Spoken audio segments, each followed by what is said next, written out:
Hey everyone, today I'm going to show some of the features of a Brother computerized sewing machine. This was also my first sewing machine.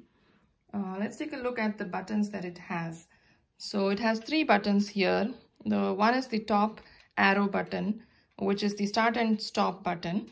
So clicking on that button, you'll be able to stitch forward, and again pressing it, you can stop it.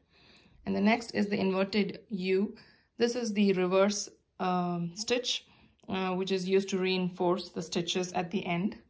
And then is the needle up and down position. So with this one, clicking on this will put your needle in the down position, or lifting it, pressing it again, the needle will be in the up position.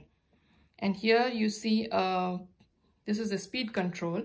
You see 3 speeds here. So when you're new to sewing and still getting the hang of it, you can stitch at low speed, and then gradually when you feel comfortable, you can increase it to second or third speed.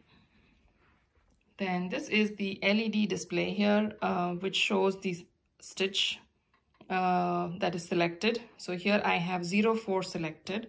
If you look at what is 04 is a zigzag. And if I want to stitch a straight stitch, it's going to be 01. So I'll have to press minus, and then it will be 01 here.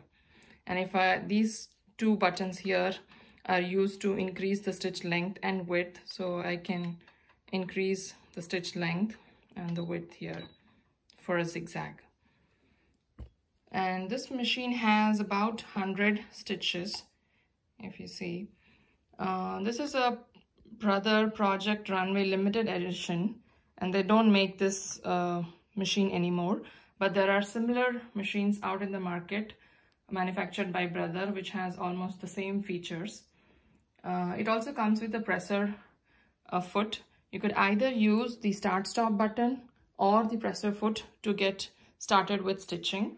I would prefer you learn with the presser foot because it gives you more control on when to stop, rather than having to depend on when you click this button while the machine is moving and you're trying to adjust the fabric at the same time. I hope this gives an idea of what features a computerized machine can have. Thanks for watching. Take care. Bye.